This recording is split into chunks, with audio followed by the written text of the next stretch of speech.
pleasure it is to see you all. What a pleasure it is to be here. But most of all, what a pleasure it is to introduce to you this afternoon someone who has encouraged millions of people, millions of young people in particular, to probe, evaluate, ask questions that are more fundamental than any other, questions with which every one of us is confronted at some point, questions involving meaning, identity, relationship, dignity, what it is to flourish as a person. He doesn't pretend to have all the answers, but anyone who has tried walking with him the length of King's Parade here in Cambridge in less than half an hour will know that he seems to be asking the right questions. And he seems to be reaching young minds and young hearts in ways that very few other academics in the world that I can think of come anywhere close to doing. He's here in England for a couple of weeks, and for most of those 2 weeks he has been and will continue to be here in Cambridge. We are lending him to the other place for a day or two. And as part of that visit, he has been through what have been, at least up until now, I'll be frank with you, some pretty grueling and critical seminars, research seminars on his work, and he has opened himself up to criticism. He has been receptive to it. He has responded to it in an exemplary fashion. He has also taken part in a public lecture, one last night at Gonville and Keys, hosted by Dr. Arif Ahmed. Here tonight, the flagship event at the university. He'll be speaking at the Cambridge Union tomorrow, the other union on Thursday, and Westminster next week. And in accepting this invitation to come to Cambridge, he has, I think, shown extraordinary graciousness towards an institution that has not been as welcoming to him in the past as it might have been. Who is our speaker? He is the Professor Emeritus of Psychology at the University of Toronto. He is a clinical psychologist. He's the author of Maps of Meaning, The Architecture of Belief, 1999. He's the author, most famously perhaps, of the popular work 12 Rules for Life in 2018 that has sold many millions of copies and has topped bestsellers lists in Brazil and Netherlands and the United States and Australia and in too many other countries to mention. And in the ruins of the multiversity, he is building a metaversity.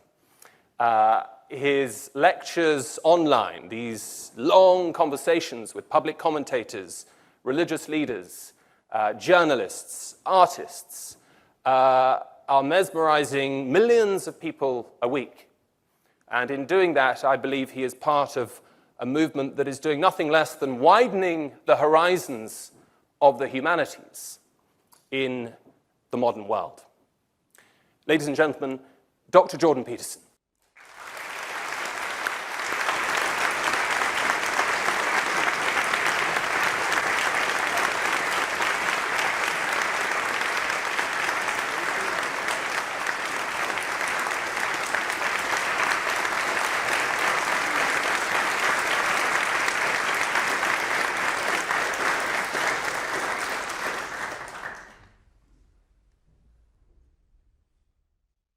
Well, thank you very much for the kind welcome and all the kind words. It's been really remarkable to be here. It's such a wonderful place. And I hope you all know that. And it's so beautiful and so deep and so rich and in the best possible way. And it's been so welcoming. And it's such a privilege. It's an unbelievable privilege to have that happen. So I thank all of you and for your attendance today as well. And so we're going to try to work our way through a problem today. It's a problem I've been attempting to wrestle with for a very long time. And in one way or another, whether we know it or not, we're all wrestling with it. And it's the problem of perception. 5 decades ago, I suppose, the problem made itself explicitly manifest at a deeper level than it ever had before, although philosophers had wrestled with this problem for a very long period of time. And part of the problem was, how much do we bring to the act of perception and imagination and thought, and how much is revealed to us by what we perceive?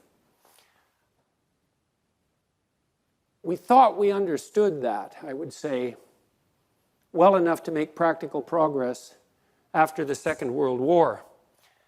But there were doubts that bedeviled people operating in all sorts of disciplines that became, as I said, increasingly explicit in those decades. And I think for me, the most remarkable revelation of the problem probably occurred in the world of artificial intelligence. I learned about this when I was studying models of cognitive processes that were initially generated by Russian investigators like Sokolov and Vinogradova, who were very well-known names in the Russian neuropsychological literature, which is a very academically impressive literature. They were students of Luria. I think both Vinogradova and Sokolov were students of Luria, who was perhaps the greatest neuropsychologist of the mid part of the 20th century.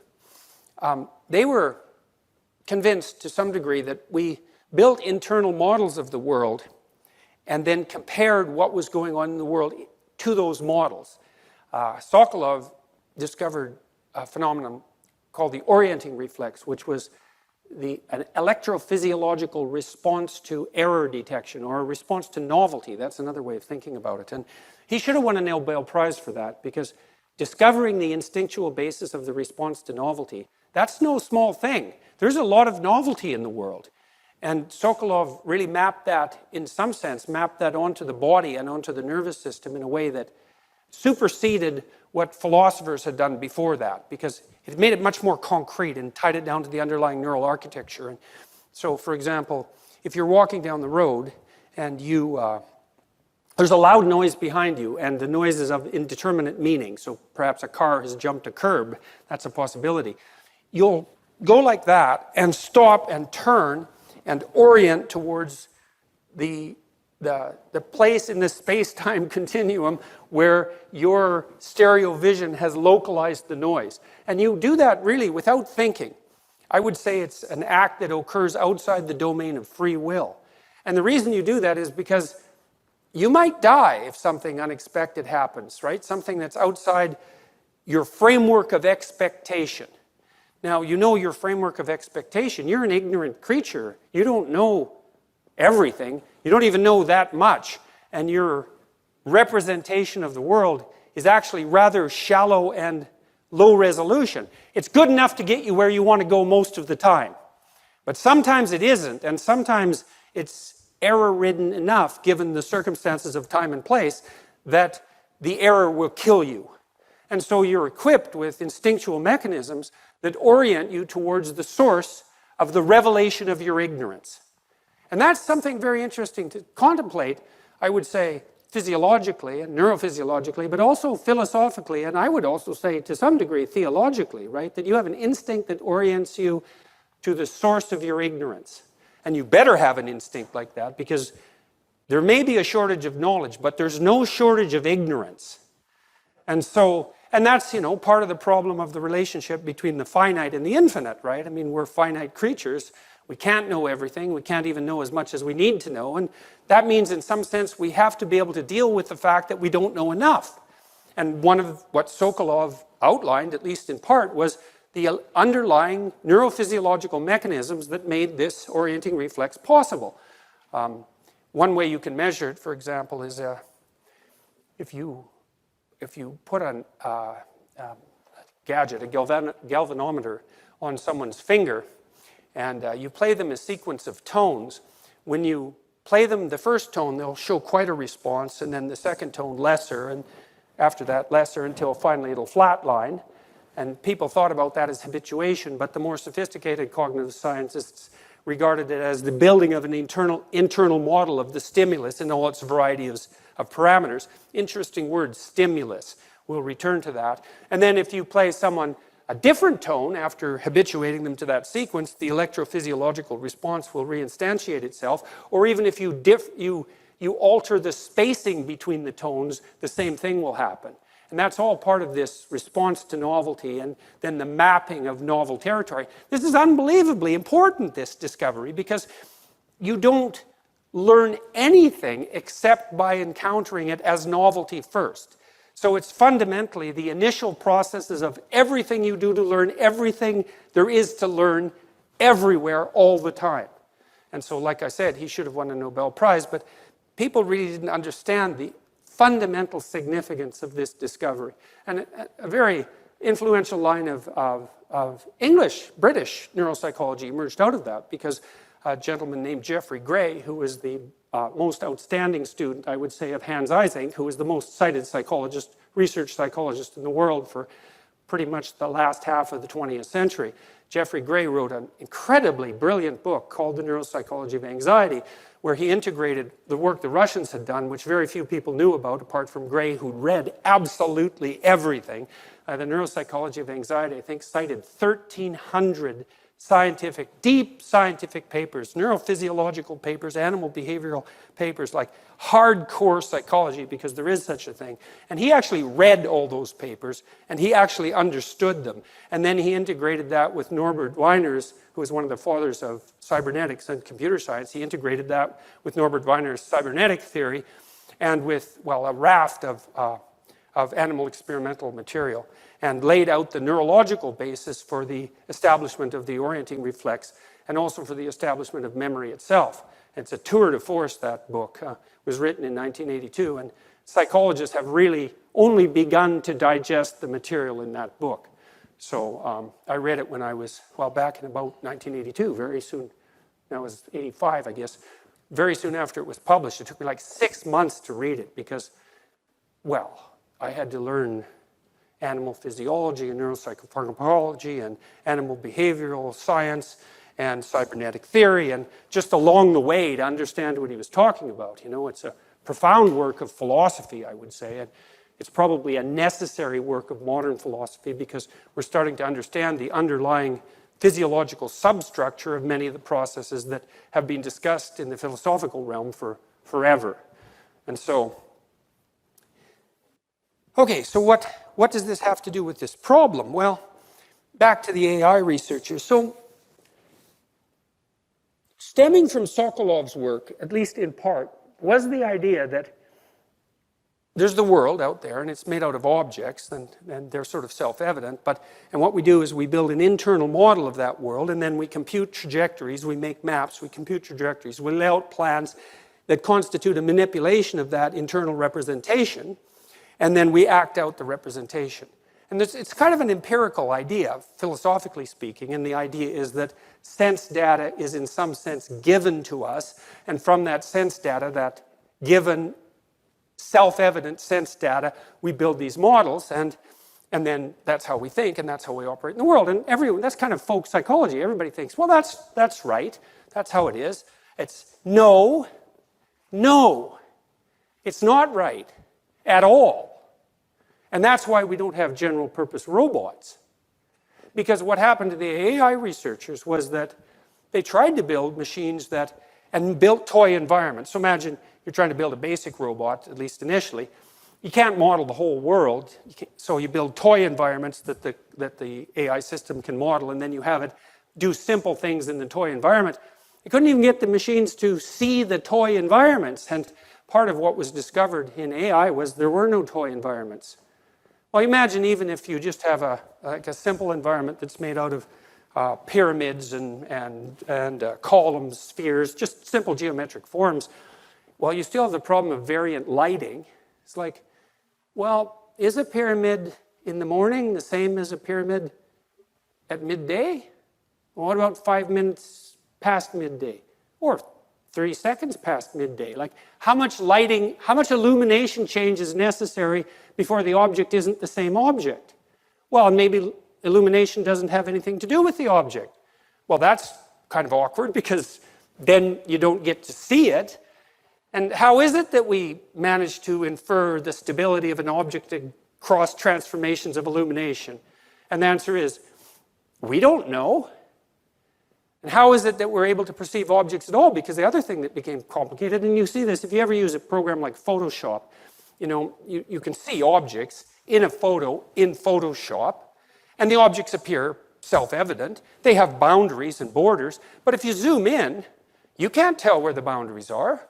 They fade into all the other images that are behind or ahead or wherever they happen to be displayed. And then, well, the image is quite different if it's black and white, and then you can highlight the colors and expand them.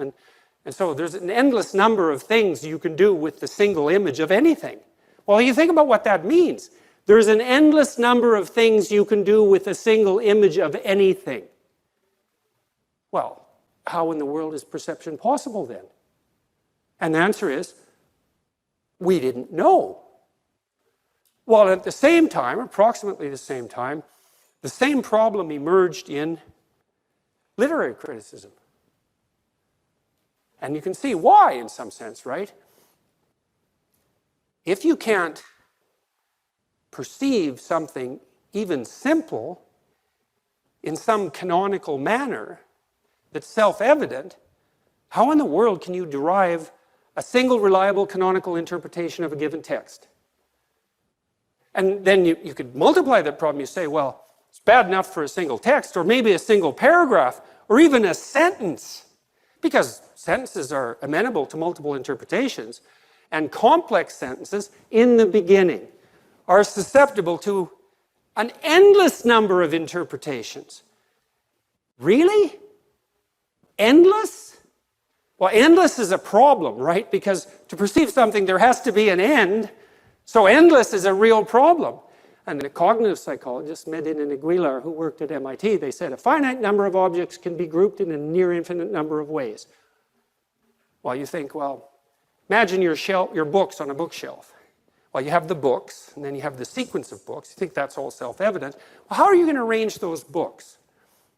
Well, that's a problem if you've ever tried to sort out your library. And if it's a big library, it's a big problem, right? You have to invent a very complex and sophisticated indexing system to know where the books are. Well, the books on your shelf, you think, well, come on, really, there's not a near infinite number of ways to arrange them. What are you talking about? And that's only the axiomatic that's the axiomatic structure of your a priori perceptions manifesting itself as self-evident fact to your ignorant mind. Because that claim is actually wrong.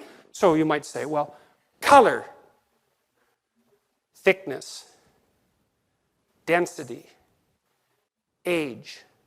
How about thickness of paper? How about the thickness of the spot exactly half an inch below the 35th page in the 3rd chapter? And you think, well, that's a stupid way of organizing your books. And I would say, well, how do you know it's stupid? Exactly. And not sort of, right? Because you can't just claim self-evidence in this situation, because the self-evidence of the stupidity of that categorical structure is actually the mystery. And it's the mystery that, say, postmodernists encountered when they were trying to specify the canonical meaning of a text. Just a single text, a single paragraph, a single sentence. There's a multiplicity of potential interpretations. Even worse, there's a multiplicity of potentially valid interpretations. And so how do you do anything but throw up your hands and say, well, there is no solution to that problem. Or at least, and this would be better, we have no idea how we solve this problem. And what would even be better would be we have no idea how we solved it in the past. And say that's particularly germane when you think not even necessarily so much about the interpretation of a given text, let's say the Bible, to take a complex problem, but the canon of texts itself. Now the canon of texts, the fact that there's a canon of texts, roughly speaking, we have agreed in the past to some degree on the boundaries of that category, although there's plenty of cognitive activity around the edges trying to decide what would fit in and what wouldn't, which is exactly what happened, for example, when people were trying to aggregate the biblical corpus across time, because the Bible is, of course, a library of books. What's in and what's out? Why is it in? Why is it out? Well, the answer to how we answer that is we don't know how we answer that. And there's this process of deliberation, let's say, that is part and parcel of the process that gives rise to the aggregation of a library of texts into a corpus. But we don't really understand the mechanism. We don't understand the mechanism at all. And that's actually all fine, except that we don't have general purpose robots yet, although they probably are more or less around the corner in about 5 years, partly because the AI researchers solved this problem, and part of the way they solved it was by embodying cognition, incarnating artificial intelligence in an embodied structure. And the first people to really propose that that was absolutely necessary, I don't necessarily know the first people, but I know that an MIT researcher named Rodney Brooks, who, by the way, invented the Roomba. Some of you may have a Roomba. And it's kind of a laughable little object, but not really, because it can sort of move around your house without falling down the stairs. And your 2-year-old can't do that, so the Roomba isn't nothing, right? And Brooks was one of the first people who really recognized that to solve the problem of perception, we would have to duplicate the process of evolution in hardware. And so he started building these little machines that pretty much all they did to begin with was scoot away from light. And, well, eventually that became the Roomba, which is a pretty useful gadget. And you see variants in some sense of what he's done with self-driving cars, because they're embodied systems as well, right? Because the car is actually a body that moves from place to place.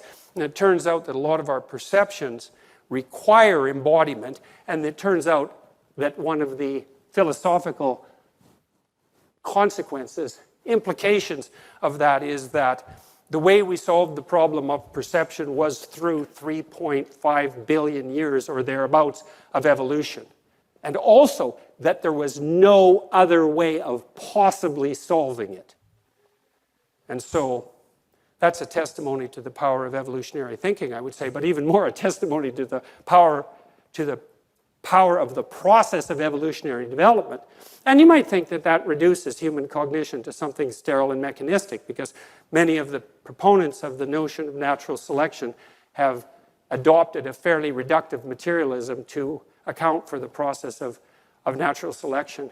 And we're going to talk about that a little bit tonight too, I hope, if I can manage to tie all these things together. So, no perception without embodiment. That's pretty interesting, that. And so I'll tell you a little side neuropsychological story. So, you know, we tend to think that when we see the world, well, there the world is, and then we see the world, and we see the objects, and there the objects are, but that isn't how it works, and I've tried to explain why, because there's an infinite number of ways of perceiving even the simplest of visual scenes. And then there's auditory scenes, and then there's the problem of smell, and there's the problem of touch. I mean, these are hard problems, which is why it took, 3 billion years to solve them. There's a condition called utilization behavior. It's kind of interesting neuropsychological condition. And generally, if it has affected right-handed people, that's relevant here because of lateralization. If you have left prefrontal damage, you sometimes will engage in utilization behavior. And what happens if you're afflicted by this neuropsychological condition is that you lose the ability to inhibit your motor response to the presentation of an object. Now, that's worth thinking about, even though it doesn't sound like it's something that's necessarily worth thinking about, because what do you mean motor response to an object? Because we think object, thought, motor response, but that's not how it works. The object itself announces its utility in the perception. And so what that means is that your eyes, which map, let's say, patterns of arrays, that's a good way of thinking about it, they map that onto your visual system, but part of your visual system is actually your motor output system. And so that when I look at, let's say, this bottle, I think bottle, hand, grip, drink. But seeing bottle is hand grip, and hand grip is drink. And so if you have a utilization behavior, you lose the ability to inhibit the motor response to the object. And so if you had this condition, I put a cup in front of you, you would pick it up and drink from it. And if you walk down a hallway and there's a door open, you will go through the door. And it's not because you see the object door and think door and then think walk through and then walk through, even though that's what you think you think. It's that door is a walk-through place. And if you lack inhibition, you can't stop acting out the perception. And so what that implies is that at some direct level, and this is the science, not the philosophy, you don't see objects and infer meaning. You see meaning and infer objects. And that's really something. You can think about that for like 40 years, because it looks like it's true factually. And that's a strange thing too, right? It's a very strange claim to say that the facts support the notion that the primary object of perception is meaning, not objects. And I actually think that's an interpretation, though I won't go into that tonight, that's more in keeping with evolutionary logic than the idea that you perceive objects and infer meaning. And so the stripping away of meaning metaphysically from the world of apperception that's a consequence of scientism is actually predicated on something approximating bad science. And that's become increasingly evident, I would say, in the neurophysiology of perception. And that's an important field, given that the problem of perception is the problem that has bedeviled both the sciences and the humanities, and also engineering, for that matter, for the last 50 years. And it has not only done that, it's produced this riveting of culture that's occurred within the universities, partly because of the postmodernist claim. And so, fundamental postmodernist claims. Now, the first claim is that there's no canonical interpretation that's self-evident. It's like, okay, fair enough. That might be a claim emerging from literary departments, English literary departments, under the influence of French continental thought, let's say. I don't think you can take issue with that. I think it happens to be the case, because the notion that there is a multiplicity of potentially valid interpretations is true. What isn't true is the idea that we use power and domination to solve that problem primarily. And there's no excuse, philosophically, from leaping from a mystery that's utterly profound, which is the problem of perception, to the conclusion that some pathological, socially constructed process is therefore at the basis of the act of perception and categorization itself. I think it's unforgivable cognitively, and it's cynical beyond belief, and it's corrosive beyond our capacity to deal with it. I mean, you think about what that claim means, is that the way you solve and that's like an implicit bias argument, by the way, just to make that clear as well, that you solve the problem of categorization by imposing your will to power on the world in some zero-sum, winner-take-all game of dominion and oppression. It's like you could not, if you tried, you could not come up with a more cynical view of the mechanism that makes order, habitable order out of chaos. But what's sort of delightful about that, in some sense, is that it's just not true. It's literally. We could say scientifically, if we take scientifically to mean literally, we can say it's not true. It actually turns out that even in the animal kingdom, you might think the hierarchies that we use to orient ourselves in, that's part of the strategy that we use to guarantee our survival. We fight tooth and nail with nature, red and claw, to climb the hierarchies of dominance as a consequence of our will to power. It's like, no, actually, that isn't how it works.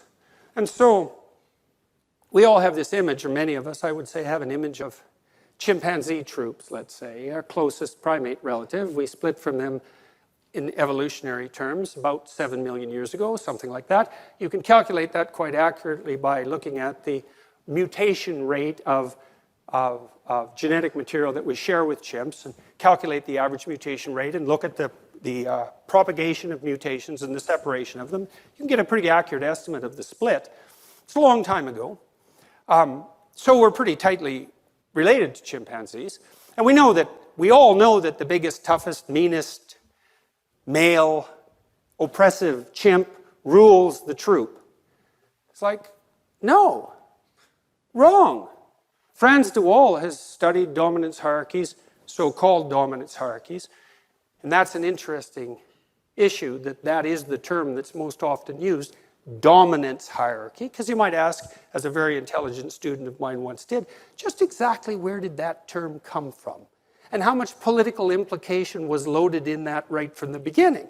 I thought about that for about 5 years. I thought it was an unbelievably, I mean that, I thought it was an unbelievably acute observation. He was is a very acute fellow. So the brute chimpanzees, they have a pretty short tyrannical rule. And the reason for that is, I don't care how big and tough and mean and dominant and oppressive you are, 2 slightly less mean, oppressive, and dominant males can take you out pretty easily on a bad day. And that's a real problem. You think about that biologically. That's a non-trivial problem. And so that is exactly what happens in chimpanzee troops, is that the males who rise to a position of authority as a mere consequence of their psychopathic will to power rule very unstably over very unstable troops and have a very short ruling period. Whereas the males that manage to, because in chimps, the fundamental hierarchy is male-dominated. It's less obvious in another set of very close primate relatives, the bonobos. They're more female-dominated, interestingly enough, and it isn't obvious which of those 2 species were more like. But I'll concentrate on the chimps now because we're talking a little bit about will to power. The males who manage to maintain a relatively stable coalition, let's say, are actually very affiliative. In fact, they groom other males more than any other males in the troop. And so they're using reciprocal altruism, at least in part, as the basis of their claim to dominion. Now, they do have preferential mating access to females, and that there's some analogy in that with what happens in the human case, but it's more complicated in the human case. In any case, they also tend to spend a fair bit of time attending to the females in the troop in a positive way and to their infants. And so the more benevolent, but still physically able males seem to establish a stable social hierarchy that's quite unlike the social hierarchy that's produced by the more psychopathic, straight, raw will to power. And here's another fact for what it's worth. If the hierarchy that we use to aggregate the canon is fundamentally predicated on oppressive power, which is the claim, then why do psychopaths only constitute 3% of the population? And that's actually stable. And so there are good evolutionary biology, psychology models of psychopathy.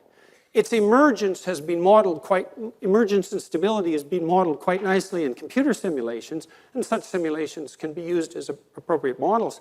If the psychopath prevalence falls below 1%, there's so few of them that people get complacent in relationship to the possibility of malevolence. And so then they can flourish a bit, right? And their prevalence can rise in the population. But if it gets up to 5%, it's like everybody wakes up, and it's not such a good day for the psychopaths when they do.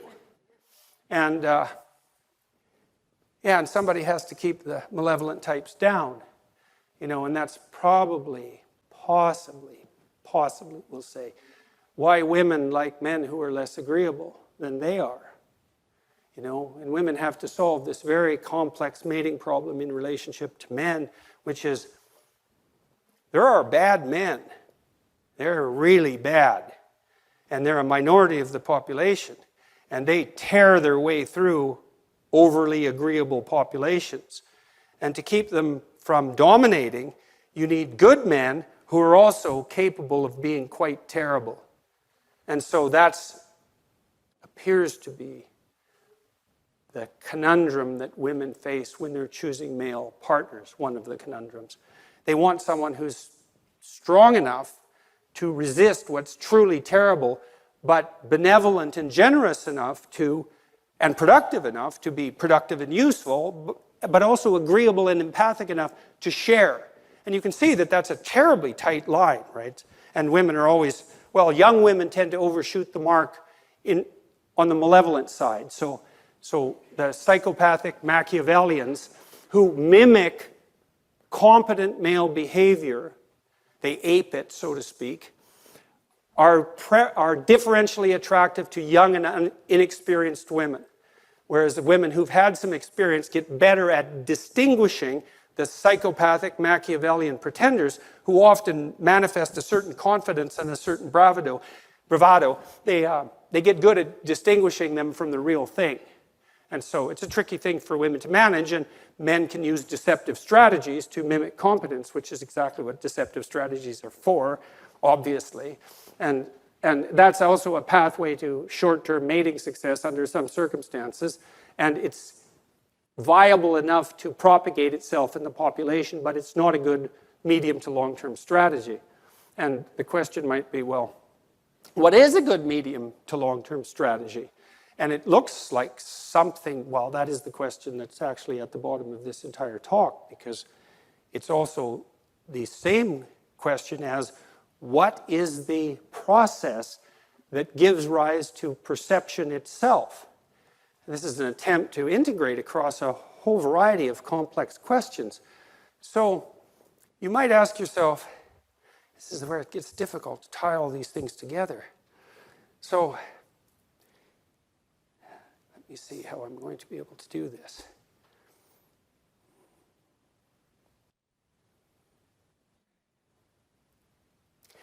Yes, there's no evidence, as far as I can tell, that the proposition that the fundamental motivation for categorization itself is the expression of power. That seems wrong. It's not stable. So then the question is, well, what is exactly at the base of the process of perception and categorization? And so that would be really right at the basis of cognition itself, perhaps the essence of consciousness itself, and certainly the thing that acts at the interface between what is not yet known and what is going to be known, right? The active investigation that transforms what's unexpected and potentially dangerous into what's habitable, safe, competent, and secure.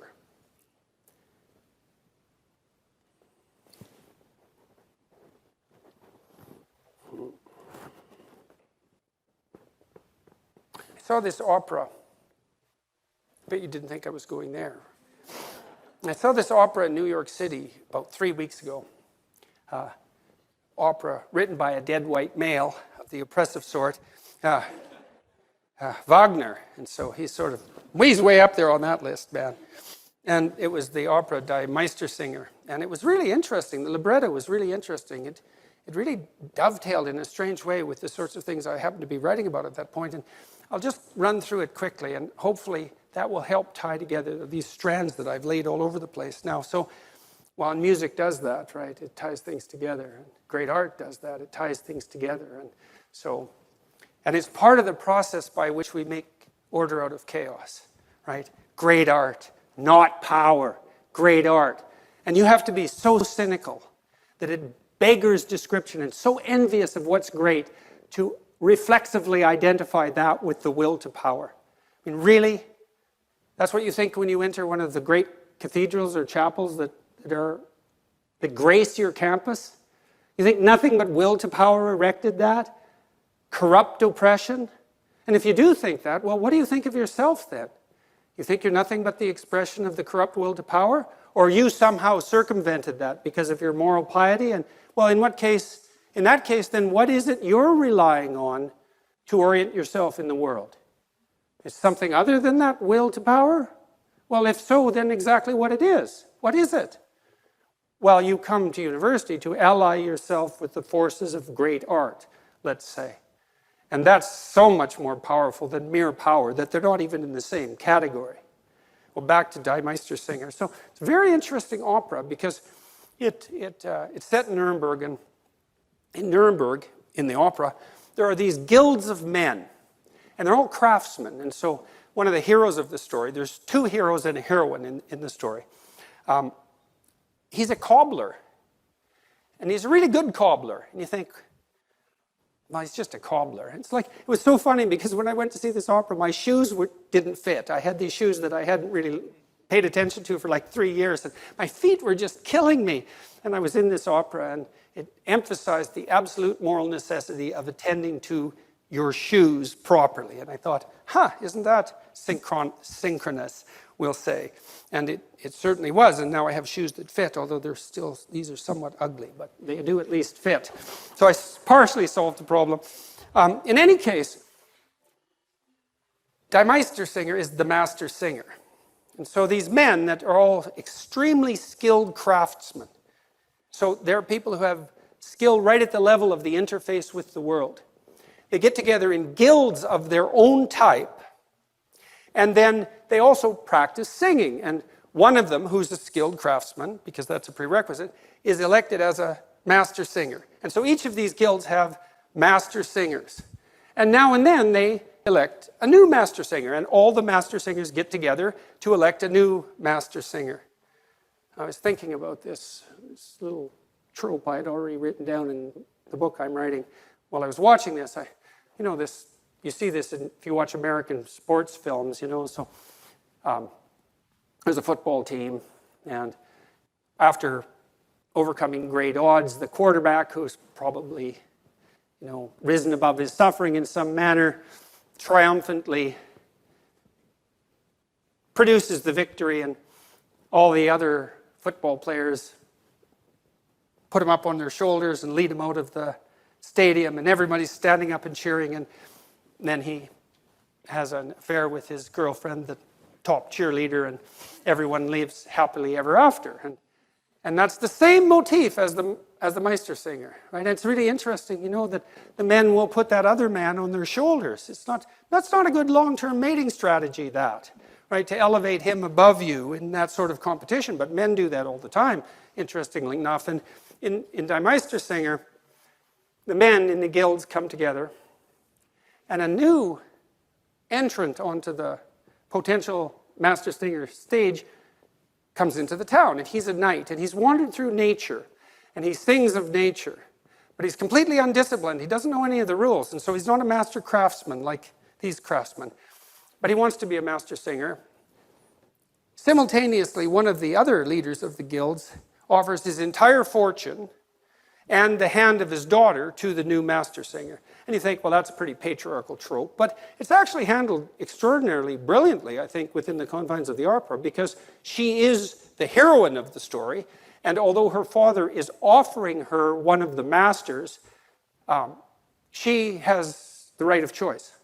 And it's not she has the choice a little bit. It's clearly part of the opera that she has the choice. And she falls in love with this knight. It's hardly a surprise, but women are perverse like that. But the master singers, they don't know what to do with this guy because he's unbelievably gifted in terms of his talent, but he's not a master. He's not a craftsman. He hasn't gone through the disciplinary process that would mold him into someone who's thoroughly united right from the bottom of the craft to the tip of the head. And so they're thrown into disarray by this, and also by the fact that this woman, her instinct drives her towards him. And so they degenerate, the men's guilds degenerates into kind of an internecine squabble. And it's complicated by the fact that the woman also kind of likes some of the other master singers. They're older, they're competent, and so they have a shot at her hand.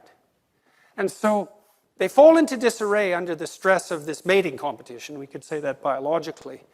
And the cobbler, who's the paramount hero in the story, who the woman loves, but perhaps not as much as the knight. And he's old. He's like 55, so he's younger than me, but he's too old, This is a young woman.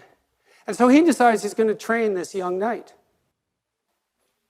And that's pretty damn interesting, because he thinks, the moral thing to do here is to take myself out of the competition and to raise this untutored but extraordinarily talented young man to a position of primacy, to unite nature and culture simultaneously in his form, and to help him attain the status of master singer. And his name is Johann Sachs. And Johann is John. And he's John the Baptist. And I'm not just inventing that. It's not just my patriarchal, power-driven inference on the multiplicity of potential meanings in the text, because Wagner basically says that in the libretto, and a few times in case you don't catch it the first time. And so in some manner, this knight is Christ. And that's a strange thing. But you can understand it, right? It is not like it doesn't make sense in some sense, because Christ is always presented as a superordinate ideal, and obviously this new master singer who unites the melody of nature and the discipline of culture is a master of his craft by divine grace because of his talent, but also now because Hans Sachs, that's Johann, that's John the Baptist, decides to train him. And so now he's a model of discipline and craft, and that's allied with natural talent. And that gives a whole new depth to his voice, because now that natural talent has been properly brought under a disciplined structure, which is a reflection of the guild structure of the entire Meistersinger contest. And suffice it to say that Sachs pulls himself out of the race and decides to sacrifice himself in some sense for this young man, and the woman chooses the knight, and the knight undergoes this disciplinary regimen, and then he sings in the contest, and all the master singers now can, what would you say, live comfortably with their conscience, and they elect him to the highest position, and then Sachs and the knight and the woman are celebrated.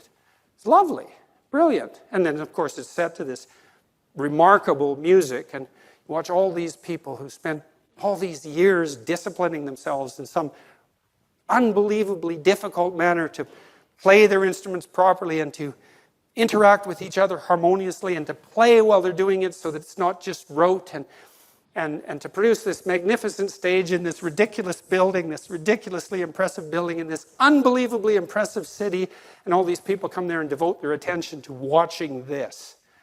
Well, why? Why? Why indeed? Well, that master singer spirit, that's what solves the problem of perception. It's not raw power, right? It's not a corrupt will.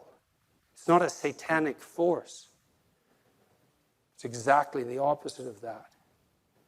And we all know that. We all know that. Although we don't know, we know it.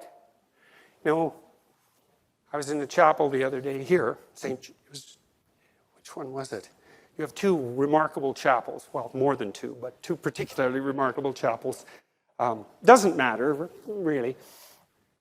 Up on the pinnacle of the chapel interior, there's a picture of Christ, and it's like a Byzantine representation. He's in a mandorla, which is a shape that Freudians can have no shortage of fun with. And he's shining forth from this background, and he's placed above the sky, right, or on the sky. And you see this even more clearly in Byzantine church architecture. So the cathedral is a cross, and then at the central point of the cross, so that's the point of maximal suffering, right? That's what's being illustrated in the architecture. There's a dome, and the dome is, well, how about it's the sky? It's not that hard to figure out. And the cathedral structure is trees, and so it's a representation of our primordial environment, this ancient forest, right, which is now recreated in stone with this dome that's above all, that's centered at the point of the cross, which is the point of maximal suffering. And you look up into the sky, the starry firmament, and what do you see reflected back down to you? You see this image of the divine word. That's what you see. You might not even know that you're seeing that. You don't know you're in a forest. You don't know you're seeing the sunlight filter through the branches. Our ancestral home for millions, tens of millions of years, you don't see the immense labor and effort that it took to erect that cathedral and to put that image in its highest place. And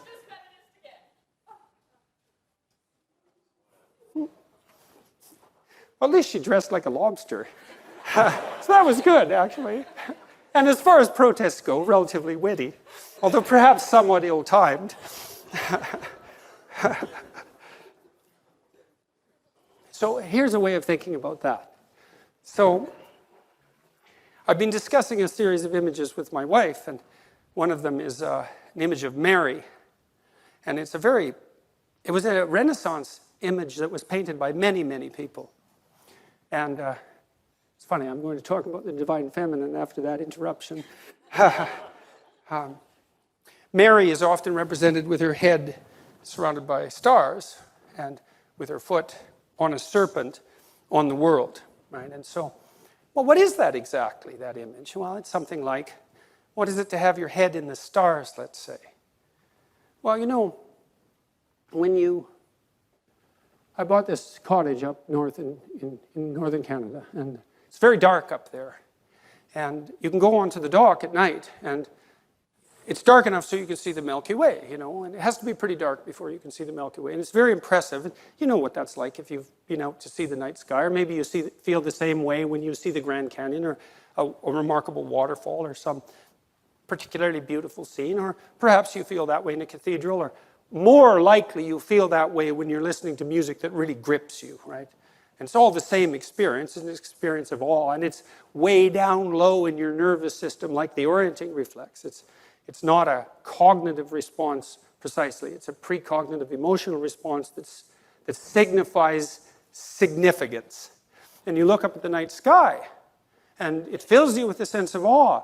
But it doesn't just do that. You see, it activates the impulse to imitate, which is a very deep motivation in human beings. We're unbelievable mimics. We mimic each other all the time, which is why we all use the same words, let's say.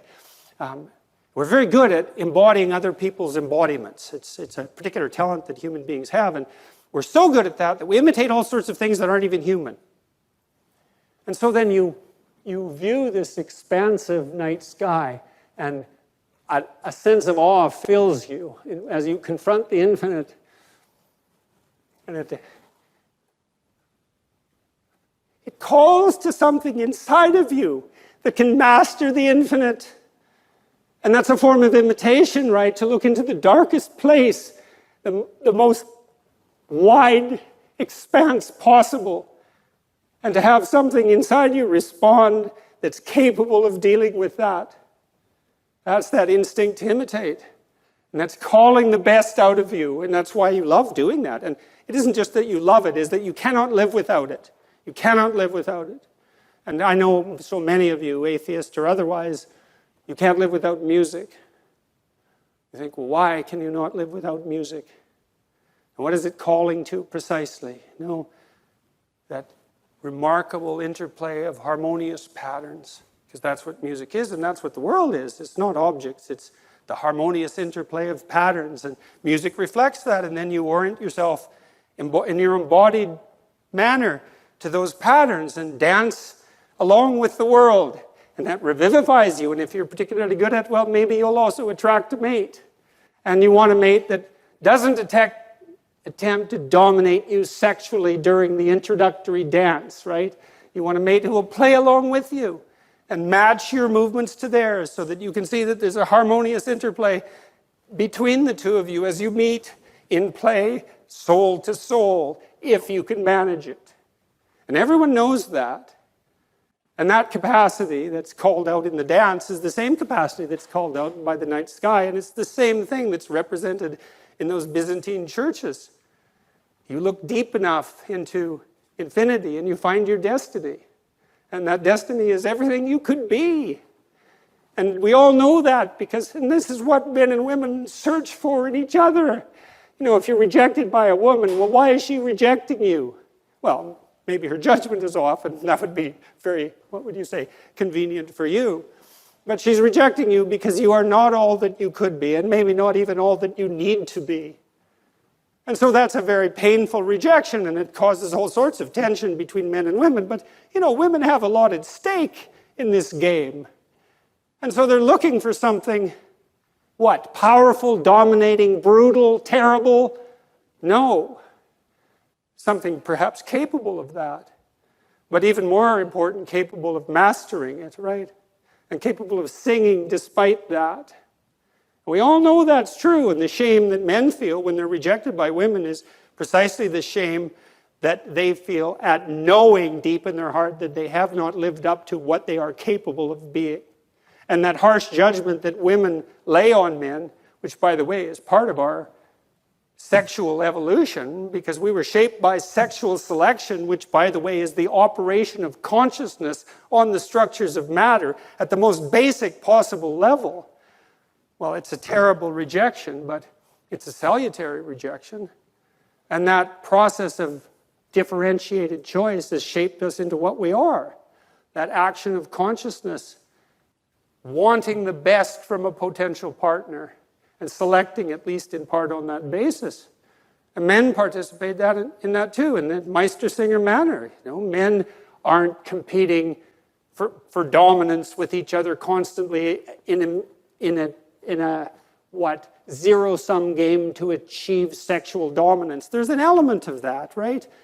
Because some things are a zero-sum game, but men are perfectly capable and more than willing, in fact, to aggregate themselves into skilled groups and to celebrate the elevation of the most skilled above all else. And so we see this cooperative venture between men and women over the longest run of possible time in producing some refinement of the human spirit in embodied form. And we want that from everyone. We require that from everyone. We're thrilled to the core of our soul when we encounter it in a conversation or in a course or in a work of art. And it calls to us in that manner. We need to know this increasingly. We need to know all this consciously. We've acted it out. We've produced images to represent it. It tugs at our heartstrings. It manifests itself in our dreams and our works of art, our literary works. It's all lurking there in some sense. And it's not the satanic power of corrupt oppression, not fundamentally. That's a far weaker force than that which can overcome it. And everything around us would be nothing but hell if that's all there was. And everything around us is not only hell. For fragile and broken creatures, ignorant to the core, we don't do too badly. And people are capable of a nobility, especially under the duress of suffering, that's virtually miraculous when you encounter it. And it's so heartening to see that. And you've seen it in the people that you love when they're going through terrible trials. People become corrupt and embittered by their catastrophes, and it's no wonder. But certainly in the main, that's not the fundamental human response. The fundamental human response is keep calm and carry on, And good on you for that. And so, well, to sum up, let's say, we solve the power of perception with the divine word. That's how it is. And what does that mean? Well, it means truth. Every word a prayer, right? Every word a groping to find a firm foundation to stand on while you make your way through life. And every time you hear a conversation of that sort, or hear yourself participating in that prayerful process, orienting yourself to this highest uniting good, and using that to govern your utterance, it's balm for the soul. Yeah, it's love that guides that, and love is the desire to work for the betterment of all things. And that's the proper orienting response, we could say. And it's truth nested inside of that. And that's how it is. And that's how it should be. And that's how it may forever be.